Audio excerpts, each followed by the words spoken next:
And thank you to Heather for suggesting that I present this trip that I took. We were having a conversation a few months ago about how she did space camp as an adult, Yes. which I was like, what, you could do that?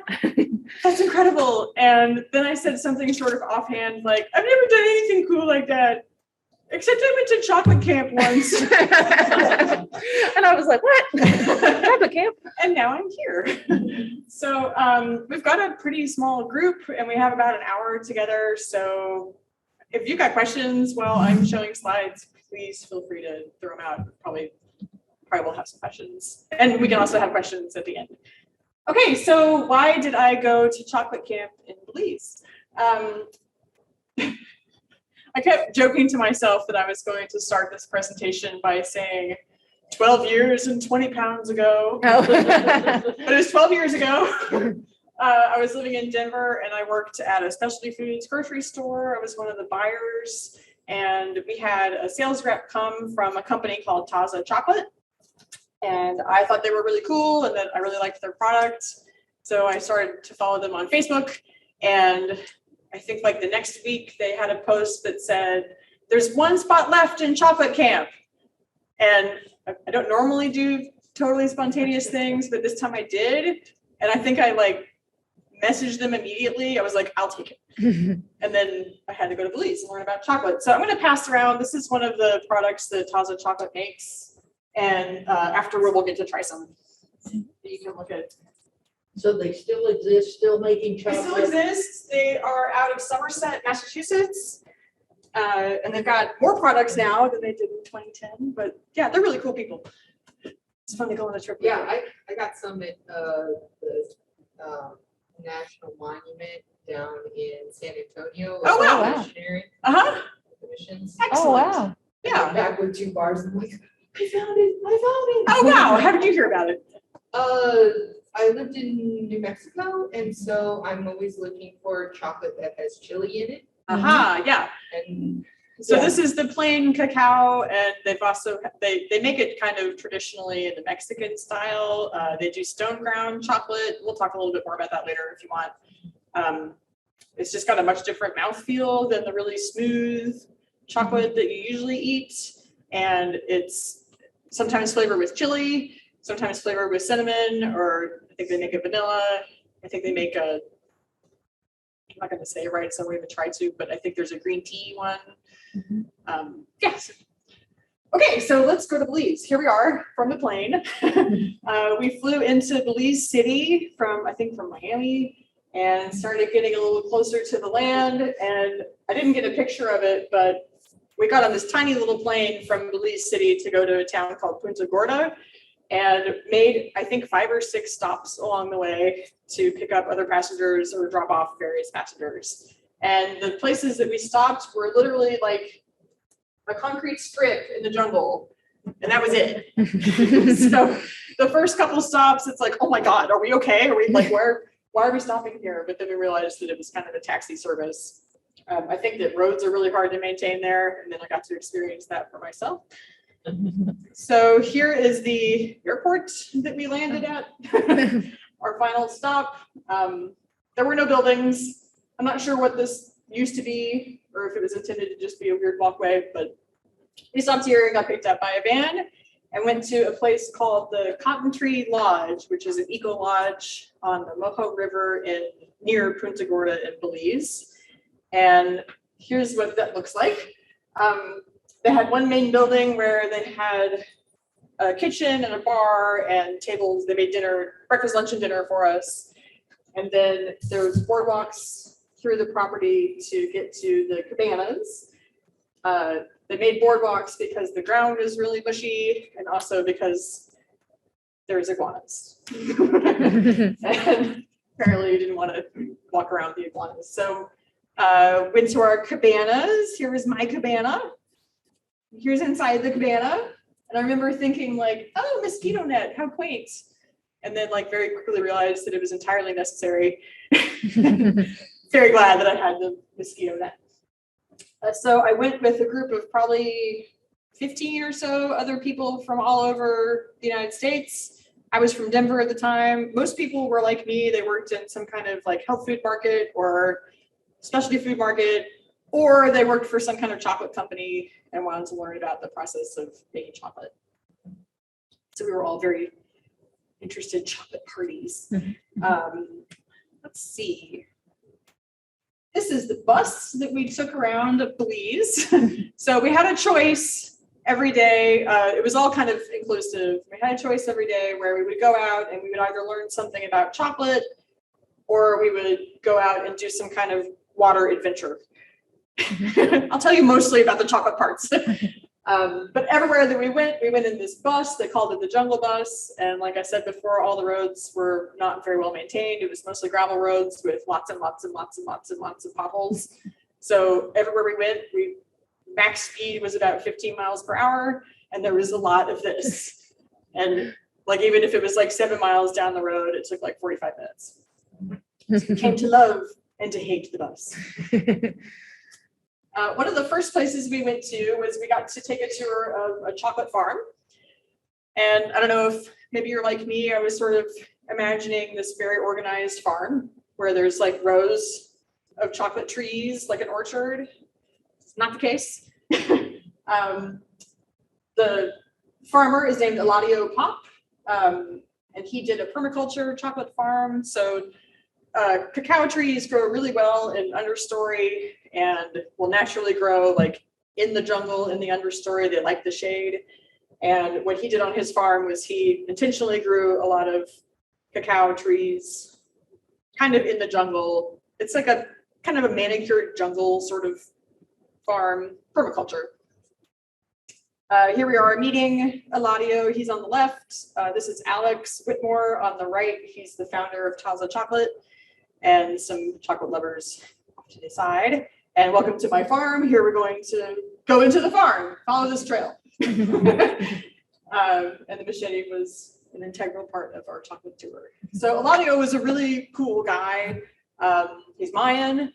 I can't remember how many children he said he had, but it was a ridiculous number. It was like 14 or maybe more. He had lots and lots of children. And he lived nearby. Like most Mayans in Belize that are still living there, live in kind of a compound area where they have different huts where different activities take place. So there's like the cooking hut and the sleeping hut and whatever else you might want to do. There's animals and chickens, and they've got, most of the food that they eat is grown on the property, or they trade with family members down the lane or with other friends and stuff. Anyway, so here we are on his farm, getting ready to go whack things. Here's some cacao pods that he had already picked for us and put into a pile. The yellow and orange one down here are probably the ones that are like the most ripe. They start kind of green and ripen to kind of a yellow or orange or maroon color. So do they leave them on the ground like that to ripen, or do they just pick those and toss them and then they'll carry them in? They'll carry them in. I mean, maybe a little bit of both. It was a pretty loosely structured kind of operation. So I think he probably picked these over a couple days, and I'll take them out later. And then he cut one open and we got to try what's inside. So this is a cacao pod, and I can't remember, it's called, there's the cocoa beans inside that white material. I can't remember the name of that material. It's like mucilin or something, mucusy sounding. It's kind of gross. But it's a soft, pulpy material, and you could pick the individual beans off, and we got to try them. So you kind of suck on it because the cacao bean in the middle is very hard, like a seed. It's a seed. And it tasted kind of like an underripe mango. It had flavor. It didn't taste like chocolate at all. It tasted like just kind of a tropical sort of fruit. So from here, I guess we'll talk about how you make chocolate from here. So you've got the cacao beans, and so you take them out of the pod, and usually what happens is they make a big pile of them, and the stuff that's around them will start to ferment. So that's one part. That's the first part of the process, is about a week of fermentation. And then they're spread out on like big drying racks and dried. They're never like rinsed off. This stuff just ferments and kind of ends up I guess, drying off eventually. So they get dried on big drying racks, and then the cacao beans get roasted. And then if you've bought nibs, like from Askinosie or somewhere, that's these that have been crushed up. So that's cocoa nibs. And then those get ground usually, and with sugar added, and sometimes the cocoa butter will separate and you can add more cocoa butter. If you're making milk chocolate, you add milk. And there's usually a process called conching, which is the machine used to pulverize the cocoa nibs to the point that they're really, really smooth. So if you've had a Hershey bar, it tastes really smooth. Most of the chocolate that you eat has been conched. So it's been pulverized for sometimes as long as like 72 hours to get it to be that smooth. There might be some chemical process that happens, so I'm not really sure. And then other material is mixed in, and then it gets tempered and poured into molds, and then you have a chocolate bar.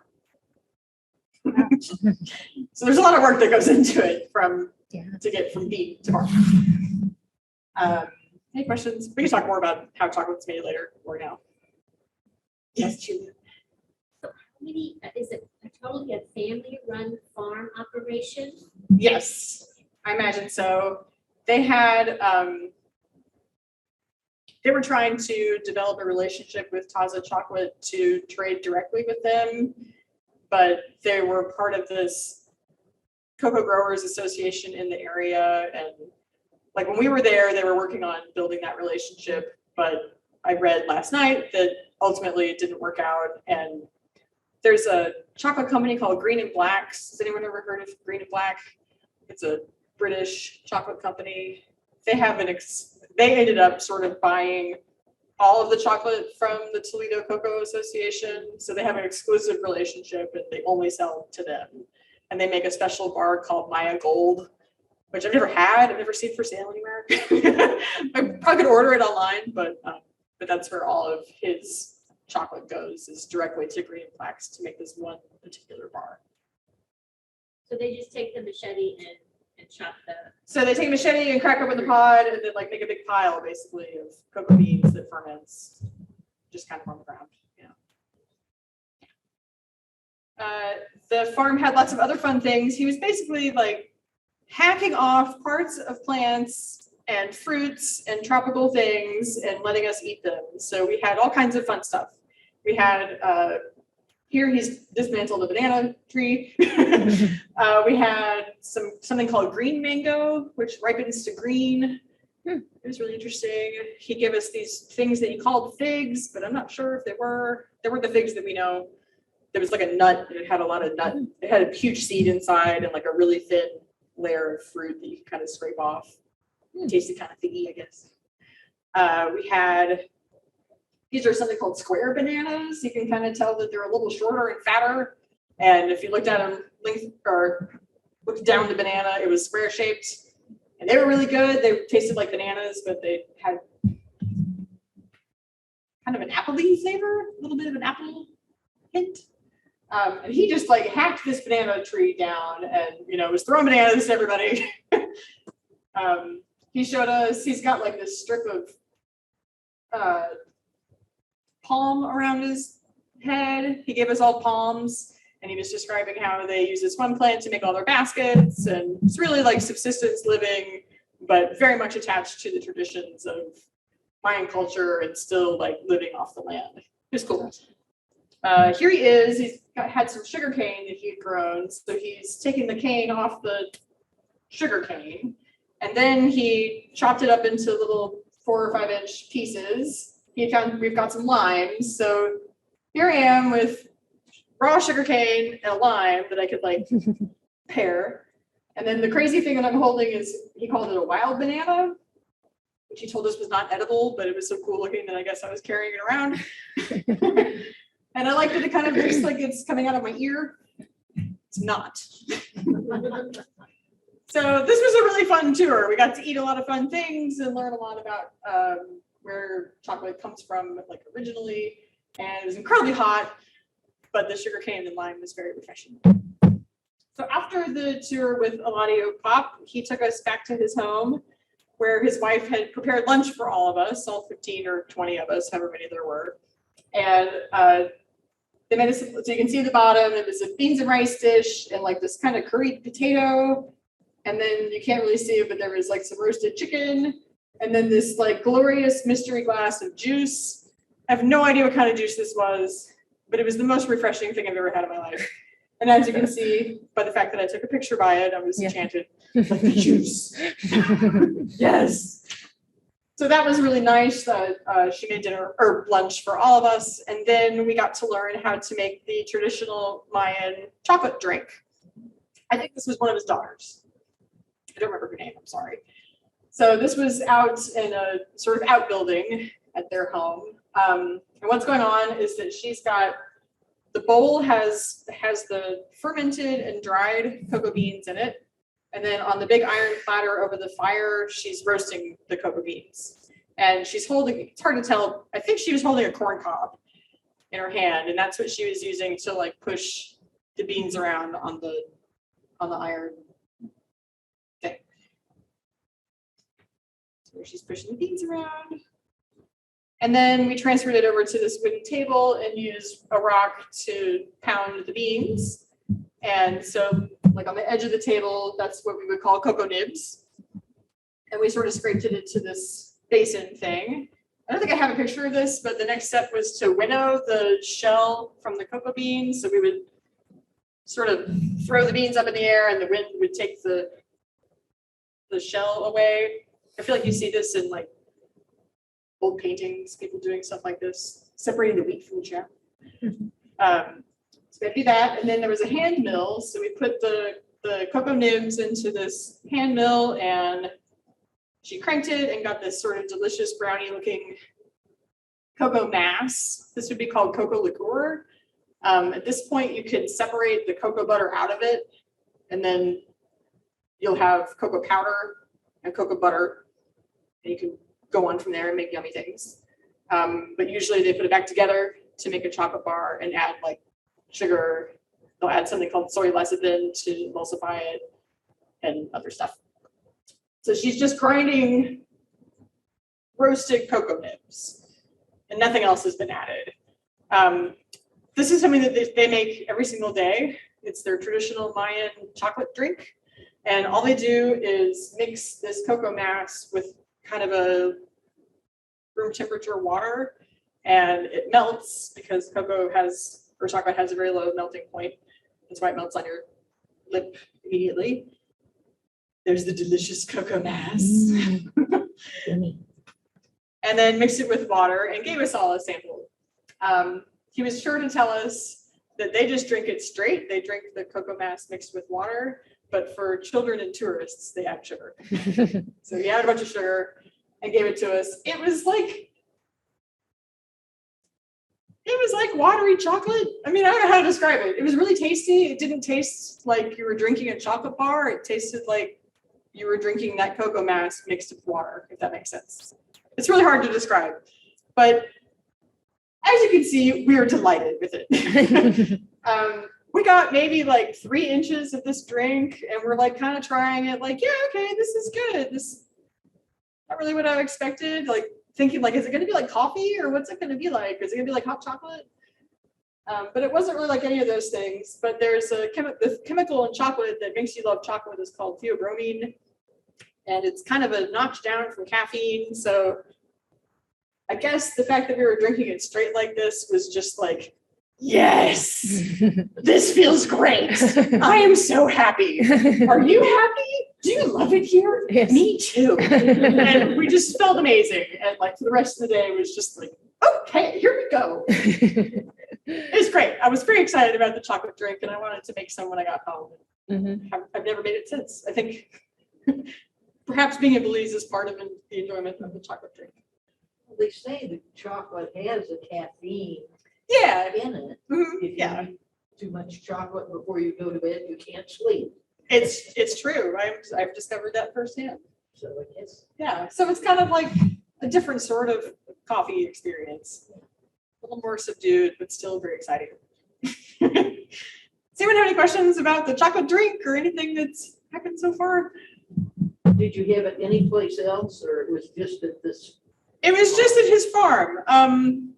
We went to a market on the last day and they sold these balls of what they told us was to make the drink.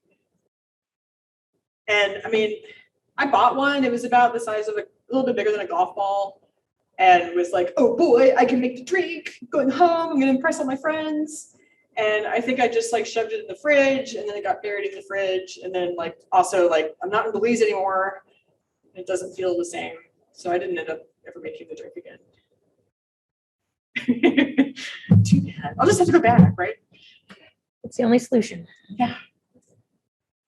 Oh, so this is, we got to visit the Toledo Cacao Growers Association. That's what I mentioned before. That Eladio sold all of his chocolate to this association, and it was kind of a co-op. So they ended up negotiating with Green and Black. Actually, there's a sign in front of the truck. It's kind of hard to read, but it says Maya Gold Project, and that's the chocolate bar that Green and Black makes. So we had to visit here and take pictures. They had like sacks and sacks and sacks of cocoa beans. So it was fun to peer in and see beautiful cocoa beans. And then they regularly test the quality. So we got to watch them doing that just to check the content inside the beans. We learned a lot about market prices and how those are set. And we learned a lot about their direct trade operation versus fair trade, which you've seen on chocolate bars and on coffee, versus like nobody's regulated at all.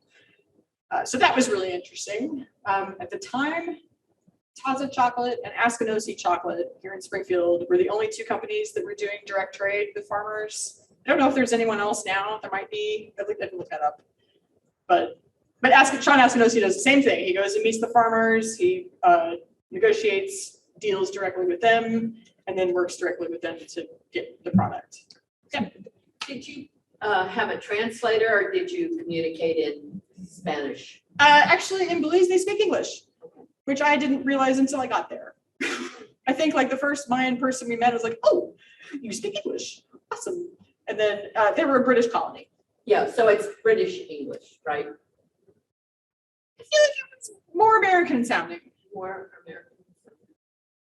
I can't remember, actually. I don't remember him having a British accent. The Brits have different terms and some strange. He might have said some funny Brit terms, but nothing that was like outstanding. Memorable. Yeah, no. Everybody spoke English. That was perfectly understandable. You're welcome. Any other questions right now? So you said Have that those been roasted? Because they're all wrinkly.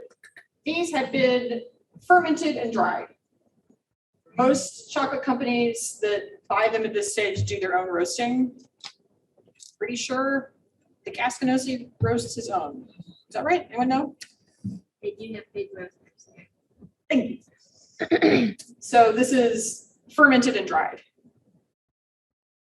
you said Askinosie is one of, or at least was one of only two, like in the United States. In the US at the time. Wow. That's pretty cool. Yeah, and I went in having this opinion that fair trade was the way to go, but then we really learned the nuances of fair trade and how it still is kind of like sometimes there's thousands of farmers that are in this cooperative, so they don't get to negotiate the price as easily, and it is a little bit more just like selling it in a market economy. So direct trade is the way to go. I don't think they have their own label. I did see it says it on here, which is cool. Does it say direct trade on It says organic and direct trade. Yeah. Yeah, that's cool. And I bought that at Mama Jean's. They have it at the Mama Mama Jean's Jean's. on East Sunshine.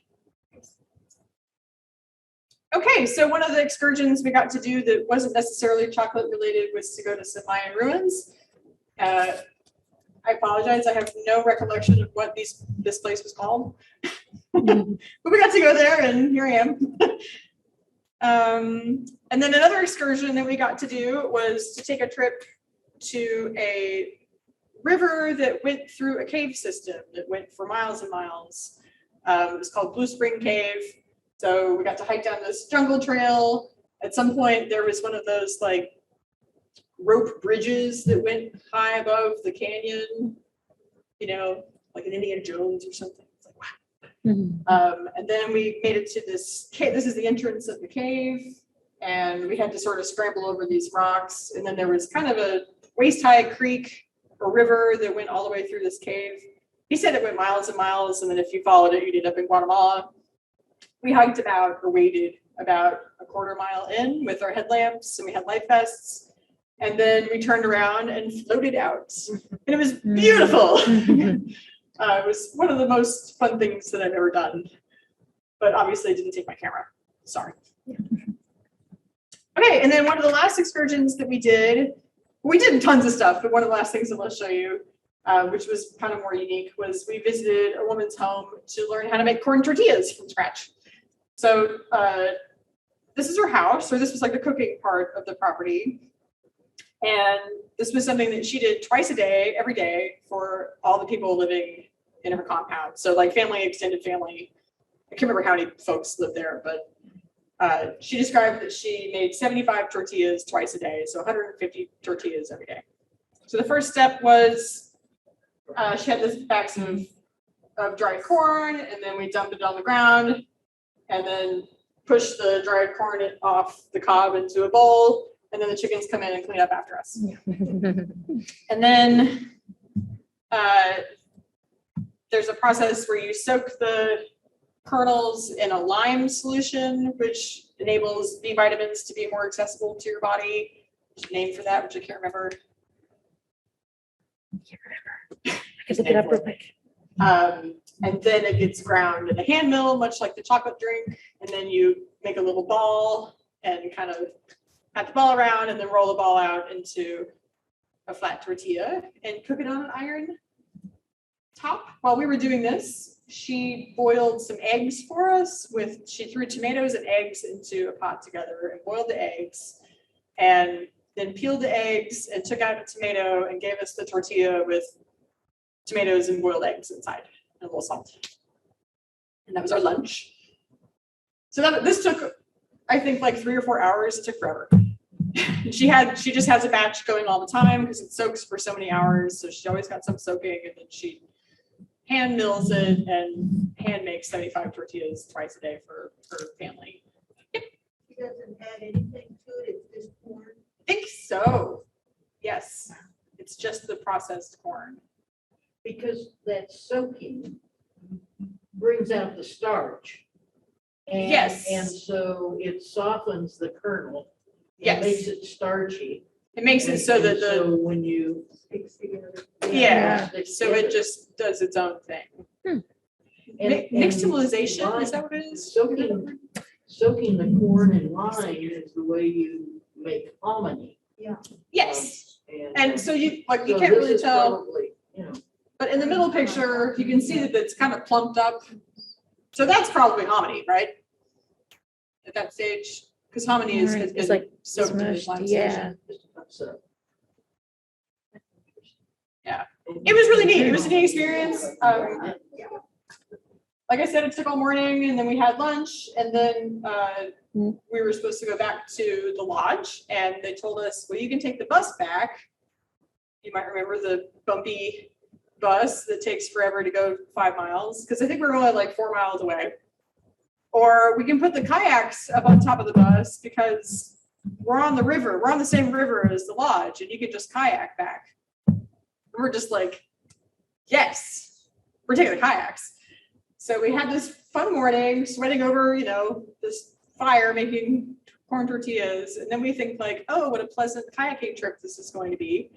And it turns out that it was fairly miserable because the river that we were on is a very slow moving river. And it was much wider than it was next to the lodge. And there was not much tree cover. So we're on the kayak and we're like, this is going to take forever. Oh God, it's hot. And had to kind of like really paddle back the entire way. I think it took like 2 hours. It's like, oh God. 2 hours for 4 miles. Yeah, exactly. So when we did get back to the lodge, I made the very important discovery of pineapple flavored Fanta, which I don't know if that exists in the United States. It's delicious. Very refreshing. So we've gone over 3 drinks that were life-changing on this trip. All very important. And then I think the last slide, yep. This was in my cabana. This is in the bathroom. The way the bathroom was that you walked in and the mirror and sink were right in front of you, and off to the right was the toilet, and the light switch was like to the right of the sink up to the mirror. So you didn't turn the switch on when you went in the bathroom. You walked across the room and turned it on. We got to go to this like chocolate festival that was in town. It was up on top of the roof, and everybody had made like all these chocolate creations, and it was lots of fun. And we got back, and I really had to pee. So I ran into my cabana room or to the bathroom without turning the light on, and relieved myself, and then went over to the sink to wash my hands and flipped the light on, and there was this giant spider.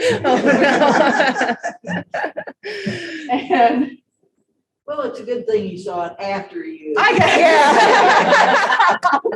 That could have been a problem. Yes. And so I had a roommate, this woman named Jill. So I started shouting, I guess, and she came in, and we're like, ah! And we had a kind of a debate over what we should do because we're sleeping in this place. And we're like, what if it crawls into our bed? Like, we can't have that. Well, we should just catch it and get rid of it. But we had like a juice glass, so that we had water in juice glasses that were in our room. And we're like holding up the juice glass to the spider, like, we're not gonna be able to catch it. Like, there's no putting the glass over the spider because it's gigantic. So in the end, sorry, but we decided to kill it. And she took her shoe, and I watched her make direct contact. Like, she whacked the wall. There's no way that she could have missed the spider. And for like half a second, we're like, okay. And then she brings the sandal back, and the spider goes scurrying off. So this ended up being like a half-hour process where we had to find the spider again, and then like just overkill, I would say. Really killed it a lot. And then more. But then we're like, there's probably more. There's probably more in here with us. That's the last slide I have. I have lots more stories, but does anyone have any questions? You know what kind of spider it was? Oh God, no. A big one. I think I did take a picture a little bit closer, but I was afraid of it. It actually just looks like a giant house spider. But who knows? We're in the jungle. I was going to mention, I think maybe is the process nixtamalization? Yes. I don't know if I'm saying that right, but I think that's the corn process. Nixtamalization. Nixtamalization. That is the process where you, what's it say? It says it is the process for the preparation of maize or other grain in which the grain is soaked and cooked in an alkaline solution. So it ends up making more nutrients available. Yeah, I think so. That's what it says further down. So like if you read, has anyone ever read the book Guns, Germs, and Steel? Oh yeah. There's something in there about how when they started, when corn started to be grown agriculturally in Mesoamerica, like their fossil records show that people's teeth got really bad because they were eating so much starch but not getting a lot of nutrients from it. Yeah. And then they kind of figured out, like, if we do this, it helps the corn break down more and actually provides more nutrients. It says that Good stuff. Nixtamalized maize has several benefits over unprocessed grain. It's more easily ground. Its nutritional value is increased. Flavor and aroma improved, and mycotoxins are reduced by 97 to 100%. Woohoo! Yay! I'm gonna go back a slide so that we're not like staring at the spider. Oh. This is a good one. Yeah. We were pretty much in the jungle. I mean, like the eco lodge was situated in the jungle with the boardwalks so that we wouldn't disrupt the iguanas. The loudest thunderstorm of my life was experienced in that cabana. Sounded like the thunderstorm was happening like right above the roof. So that was really intense. And there's a creature called the Howler Monkey that lives in Central America. They're kind of a large black monkey with a tail. they make a sound that sounds like a dinosaur. Like it sounds like the Jurassic Park, like, and they do it very loudly and they do it all night long. So like the first night we were there, I think someone told us there were howler monkeys, but the name makes it sound like they're going to be like, woo, howling. But they're not, they're screeching like dinosaurs. And we were all kept up all night by the howler monkeys. And then we like get to breakfast the next day, like, what was it? Are there still dinosaurs here? But they've got kind of used to that. Yeah. What else? Did they screech mainly at night or do they screech like all the time? They screeched all the time, but Yeah. like really went after it at night. Yeah. Like That was their singing time. lots of screeching. Did you have cold running water like a shower head in your bathroom? Yes, we had electricity and hot cold water. Did you see the other wildlife? We saw iguana when we were on the dreaded kayak trip. There were lots of iguanas by the river and big. I mean, they're big, like 3 or 4 feet long. Wow. Just kind of walking along.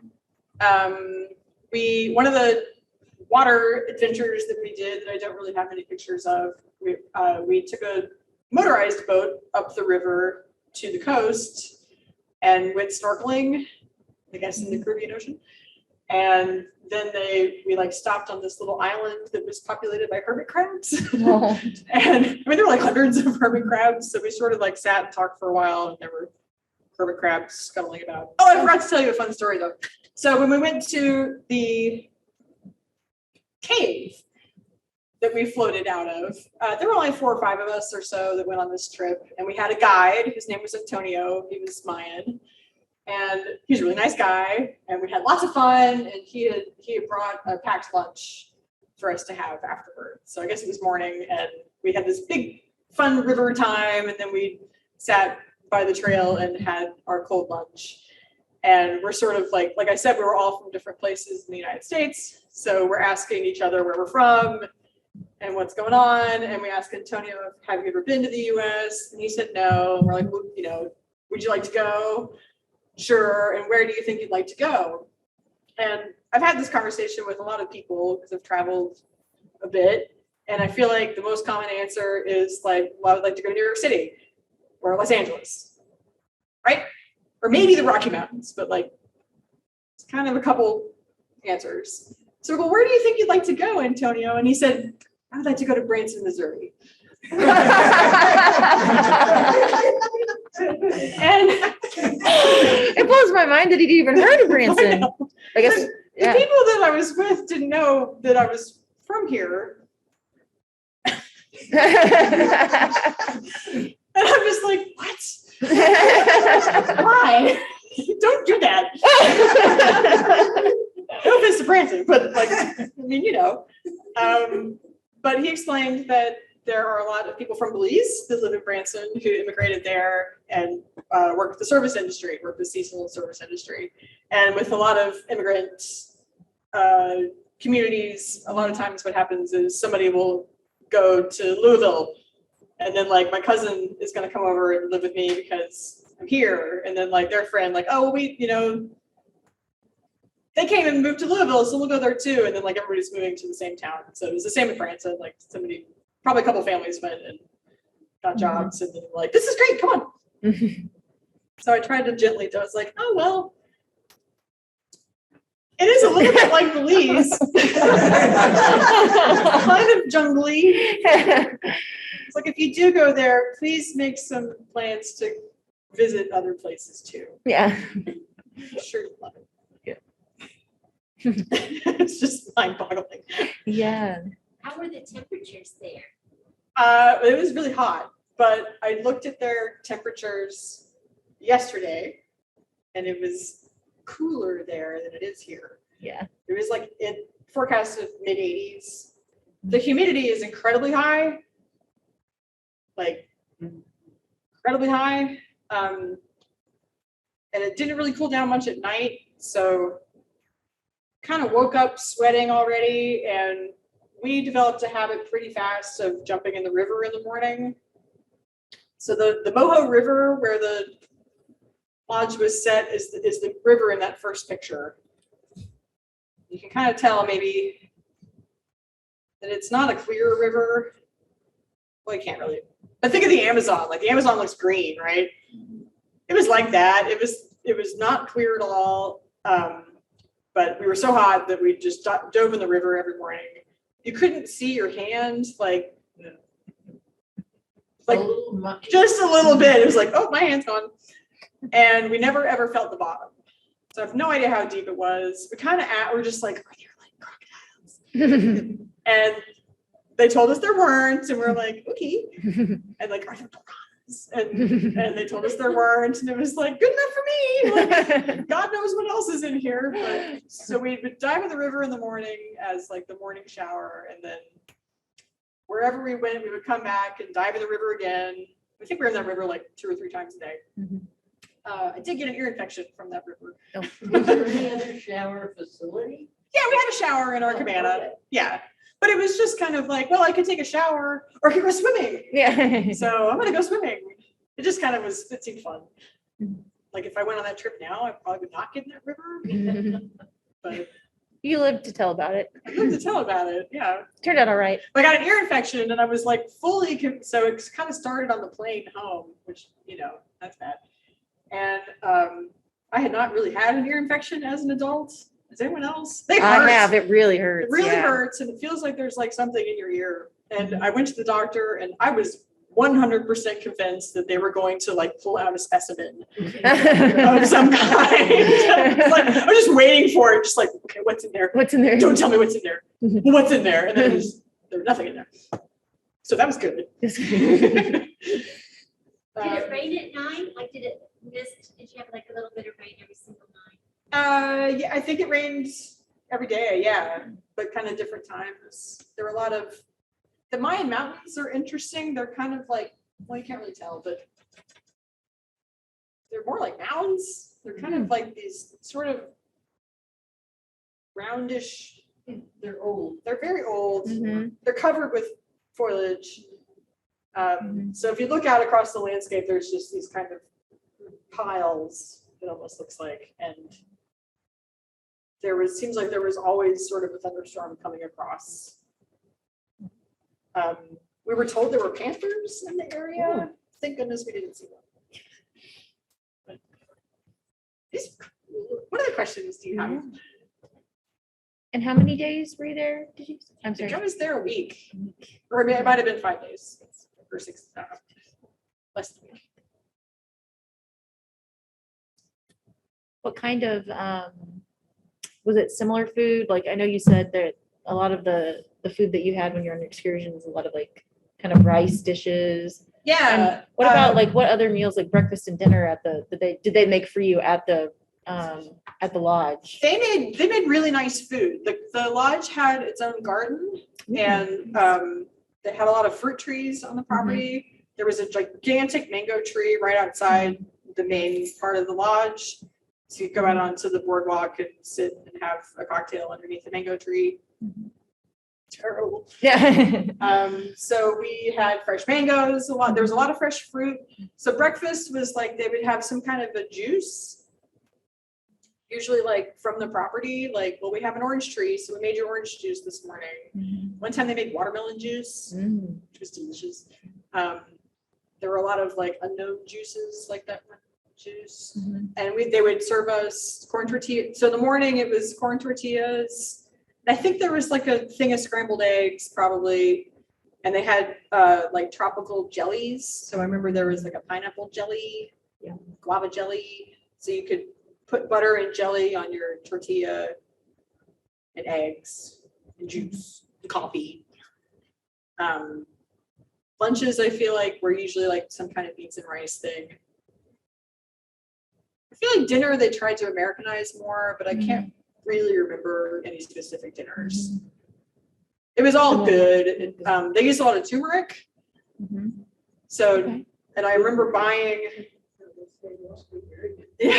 I remember buying some ground turmeric at the market, but it was in like a Nescafe jar and it had no label on it at all. And it was just like, I think this is the spice that we've been eating all week. Took that home. There was a Papadou pepper sauce that they put on everything. It was like a kind of a sweet chili sauce that I think is pretty common in Caribbean countries, like a sweet chili type of sauce. That's good. That's awesome. We got to make our own chocolate. One of the things we did was visit a chocolate factory, which was really just like a room that this woman operated. And so she did the process of conching chocolate, got to see her machine on, and we got to pour our own chocolate bars, take those home. So that was really fun. We got to prepare some cocoa beans for fermentation. So somebody brought like this pile of cocoa pods and we had to bust them apart and tear the beans off. And we had a box that was made for us, I think. And we put like banana leaves lined the box and we just dumped all the cocoa beans in it, shut the lid. It's like, okay, well, we're going back to the United States. But, like, this will be fermenting. So that was cool.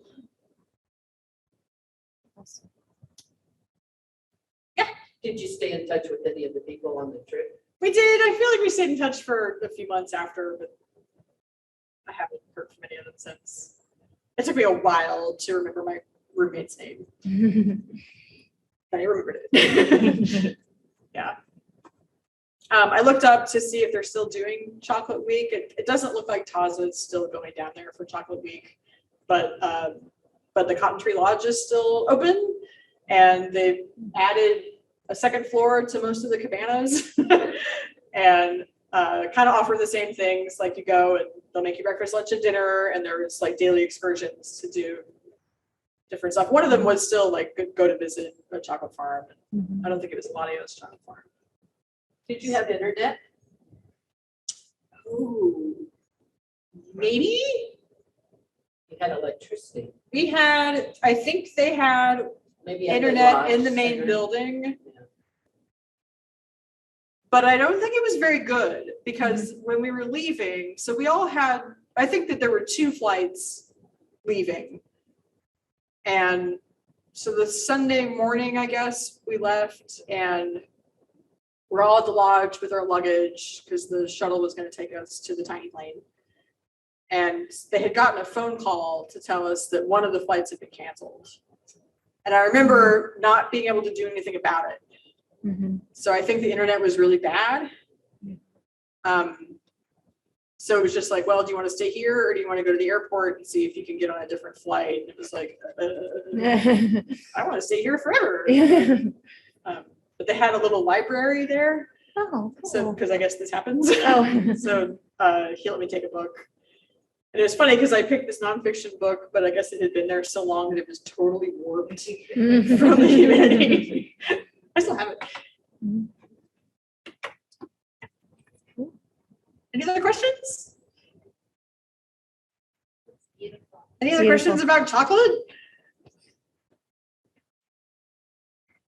Can you eat chocolate and lose weight?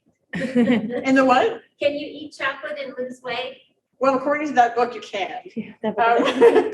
All these books are available to check out if you'd like to. And I brought some chocolate to sample if you'd like to try it. So it's chocolate made by the Taza company. So I mentioned this briefly before, but most chocolate companies conch their chocolate. So it's in this machine grinding it for hours and hours and hours, sometimes up to 72 hours. Makes it really smooth. The Swiss figured that out. But the Aztecs and Mayans who've been eating chocolate for centuries and centuries, they did a lot of different things with it. They made the chocolate drink. They also made like more ceremonial drinks that they used in ceremonies. And they would mix it with corn sometimes. So they would like, I would love to try this sometime if it was available, but I don't know what it was, like corn water or something, but they would make the chocolate drink, I think, and they would have some kind of corn solution and they would pour it from one vessel to another multiple times and it would make it froth. So it would end up being this, I think the corn imparted some sweetness and it would make this like frothy corn chocolate Milkshake. stuff. That There you they would go. make. Yeah. How large was the town that you went to for? The town near the lodge is small. I forgot to include this picture, there was a kind of a shack looking building that had a sign that said like international travel. Okay. It was really small. I couldn't say And how then big where it the was. airport, you said it was just out in the middle of nowhere, just a concrete. For that town, for Punta Gorda, that it was just a landing strip. But Belize City has a normal airport. Or, you know. Two questions. One, did they have a fermented chocolate drink? And two, did you see any, like ceremonies or Mayan celebrations? You mentioned a chocolate fest or something, but Those are good questions. Did I have a fermented chocolate drink? Do you mean like alcoholic? No, I didn't. did they make? I don't know if they made one or not. I want to say that there was maybe a chocolate liqueur that you could buy. Maybe I thought so. That was kind of like the consistency of Kahlua. But we didn't make any or really talk about it as part of the.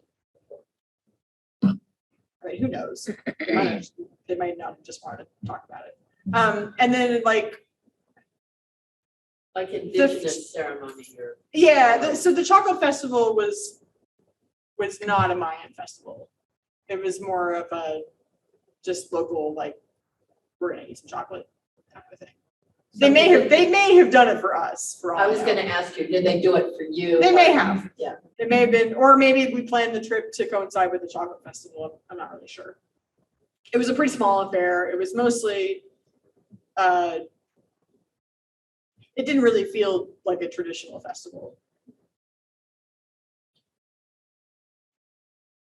Any other questions? Oh, so I was gonna say, we can try some chocolate, but it's gonna have a much different mouthfeel from the chocolate that you're used to. It's gonna have kind of a gritty taste. Have you ever had Mexican hot cocoa, the abuelita? It's the same. It's stone ground. It's gonna have kind of a gritty thing going on. So would anyone like to try some? Yeah. Yay! So here's the package. I passed it around earlier, but the ingredients are cacao beans and sugar. That's it. If anybody has any concerns about nut allergies, it's made at a facility that has tree nuts, but. Thank you so much, Ashley. Yay!